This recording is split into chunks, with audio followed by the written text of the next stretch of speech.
What's going on, you guys? Litmantuck is coming back at you with another book review, and today I want to talk about the second book in Def's Favorite Warlock by Charles Dean. He's by far one of my favorites, especially in the game lit community. I just like what he does to the characters, man. But anyway, let me get back into it. So the main character, Lars, he has to be, I know there's a lot of overpowered people.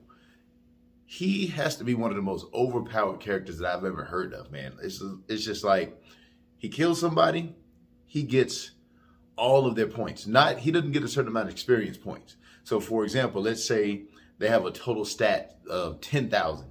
He kills them, instead of getting the experience point, he gets all those stats, and then he can just put them into his stats. It's absolutely ridiculous. And so he has a little voice in her head. I don't know if she's a goddess. Her name is Ophelia. He's in her head. She's in his head.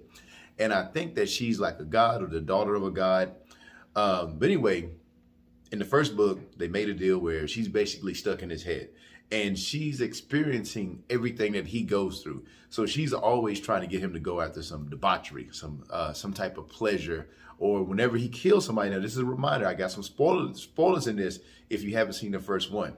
When he kills someone, not only does he get all of their stats, but he gets this euphoric feeling, almost better than sex. That's how they describe it in the book, right? And, you know, before I move on, I just want to say it's not one of these books where it's just sex all over the place. You know what I'm saying? So don't even think like that. But anyway, back to book 2. It's in a different area than book 1, because in book 2, he actually joins a sect. And so a sect is very strict, but they also have a lot of like, it's like a good old boy system. All right. There's a lot of bullying going on and things of that nature. But if you remember, in the first book, he was bullied a lot. So in the second book, he has a lot of power now. And so he comes back at the bullies, and I'm just going to keep it right there. But like I said, folks, Def's Favorite Warlock 2, Charles Dean, the narrator, I can't remember his name off the top of my head, but he is excellent as well. If you can get the audio, check it out. I don't really do books anymore because I'm always moving around. I always do Audible. But I'm telling you, man, it's a great series. And the funny part is, I'm pretty dumb. I gave myself a Christmas gift on accident. So the first book came out months ago. And so I went through the first book, I listened to it, and then I saw the second book was out for pre-order.